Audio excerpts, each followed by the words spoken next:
کہ اگلے سال میں یہاں تمہارے ساتھ نہیں ہوں گا. تو اس دفعہ جتنے لوگ آئے ہوئے ہیں یہ ان لوگوں کو جو نہیں آئے ان کو بتا دینا کہ یہاں ہم نے کیا کیا باتیں کی. پھر آپ نے ان سے کچھ باتیں کہیں اور یوں سمجھے اپنا دل کھول کے رکھ دیا. آپ نے کہا یہ دن، یہ مہینہ، یہ جگہ تینوں عزت والی ہے.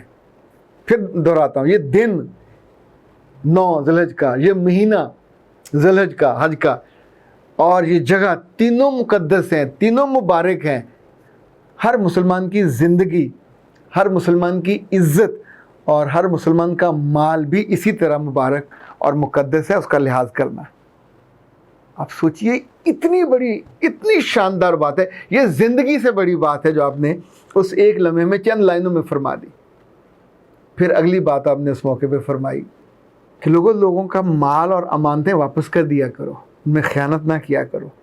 پھر آپ نے فرمایا دوسروں کو نقصان نہ پہنچا تاکہ تم اپنے آپ کو نقصان سے بچا رکھو. پھر آپ نے کہا زنا کے قریب مت جانا. پھر آپ نے کہا میں نے سود کو ختم کر دیا، تم بھی آج کے بعد سود نہ لینا نہ دینا اور اس کو ختم کر دینا. پھر فرمایا کہ جو لوگ یہاں پہ نہیں ہیں ان کو یہ ساری باتیں بتانا تاکہ وہ آگے بتائیں. اور ان میں سے کتنے لوگ ایسے ہوں گے جن کے اعمال قبول کیے جائیں گے. ظاہر ہے وہ ان باتوں کو اپنے دل کی گہرائی میں جگہ دیں گے اور ان کے اعمال بدل جائیں گے تو میرا رب ان کے درجات کو بڑھا دے گا. پھر فرمایا کہ تم عورتوں پہ حق رکھتے ہو. اگر عورت اپنی ذمہ داری پوری کر رہی ہو تو پھر تم نے اپنی ذمہ داری پوری کرنی ہے. عورت اپنے حقوق پورے کر رہی ہو جو اس کے ذمہ ہیں تو پھر تم نے اپنی ذمہ داری پوری کرنی ہو. پھر کہا عورتوں پہ نرم رہنا. پھر دلیل دی کہ وہ تمہاری شراکت دار ہیں، پارٹنر ہیں، لائف پارٹنر ہیں، وہ بلوز خدمتگار ہیں.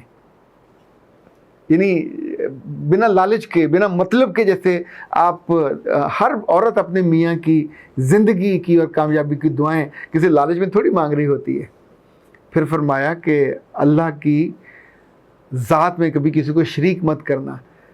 5 نمازیں پوری ادا کرنا، زکوٰۃ ادا کرنا، جب حج تم پہ واجب ہو حج ادا کرنا استطاعت کے ساتھ، روزے پورے رکھنا.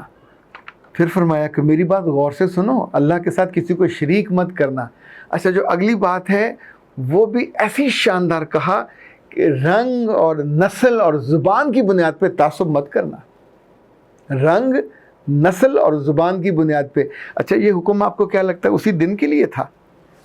کسی کالے کو گورے پہ، کسی عربی کو اجمی پہ، اجمی کو عربی پہ کوئی فضیلت نہیں ہے. اور اگر فضیلت کسی کو ہے تو وہ تقوی کو، وہ اللہ کی محبت کو، اللہ کے ڈر کو، اس کو فضیلت ہے. پھر فرمایا کہ لوگوں خبردار رہنا، میرے بعد گمراہ نہ ہو جانا. اور میں تمہارے لیے 2 چیزیں چھوڑے جا رہا ہوں، ایک قرآن ہے، ایک سنت ہے. ان دونوں کو کبھی مت چھوڑنا، یہ تمہیں گمراہ نہیں ہونے دے گی. پھر فرمایا زنا کے قریب نہ جانا. اور لوگوں میرے بعد کوئی نبی آنے والا نہیں ہے، میرے بعد کوئی دین آنے والا نہیں ہے. اس دین کو پکڑے رکھنا، اس پہ کاربند رہنا. پھر آپ نے آسمان کی طرف دیکھ کر کہا اے اللہ، کیا میں نے تیرا پیغام پہنچا دیا؟ خاتون حضرات، تو ان لوگوں کی خوش بختی کا اندازہ کیجئے جو اس لمحے اللہ کے رسول کے آس پاس ہوں گے، جو اس لمحے تھوڑا دور آپ کو سن رہے ہوں گے، جو آپ کو دیکھ رہے ہوں گے. اور آپ کی جو کیفیت ہوگی، جیسے انسان اپنی زندگی کا مشن مکمل کرنے کے بعد، اس کی تکمیل کے بعد اپنے مالک سے ہوتا ہے ہم کلام اور پوچھتا ہے سر میں نے آپ کا کام کر دیا نا، جس کام کے لیے آپ نے مجھے بھیجا تھا. تو محمد صلی اللہ علیہ وسلم نے پھر اس موقع پہ اللہ سے یہ کہا، پھر لوگوں سے گواہی لی کہ لوگوں میں نے جو میرے ذمہ کام تھا کیا میں نے تم تک پہنچا دیا.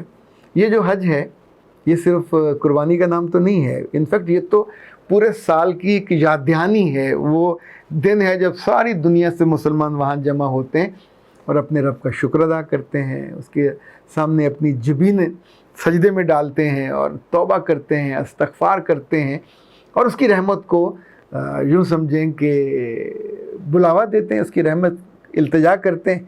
کوئی اس بدو کی طرح ہوتے ہیں جو رو رو کے کہتے ہیں کہ اللہ یہ تیرا بندہ، یہ تیرا محبوب، وہ تیرا دشمن اور میں تیرا عام سا بندہ.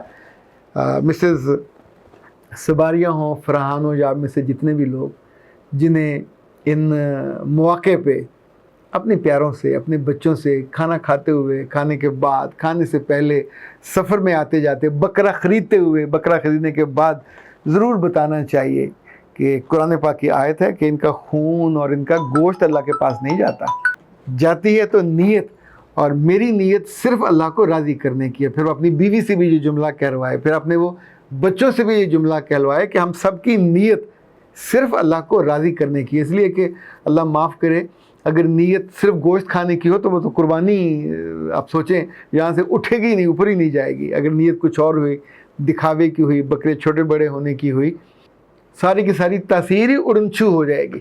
سلامت رہیے، اور اگلی عید پہ اس سے پہلے یا اس کے بعد اپنے بچوں کے ساتھ، اپنے پیاروں کے ساتھ ضرور بات کیجیے گا، چاہے اللہ کے رسول کے خطبے کی بات کیجیے، چاہے حج کے ان 8-10 دنوں کے جو وظائف ہیں ان کی بات کیجیے، تاکہ تھوڑا ایمان تازہ ہوتا رہتا ہے۔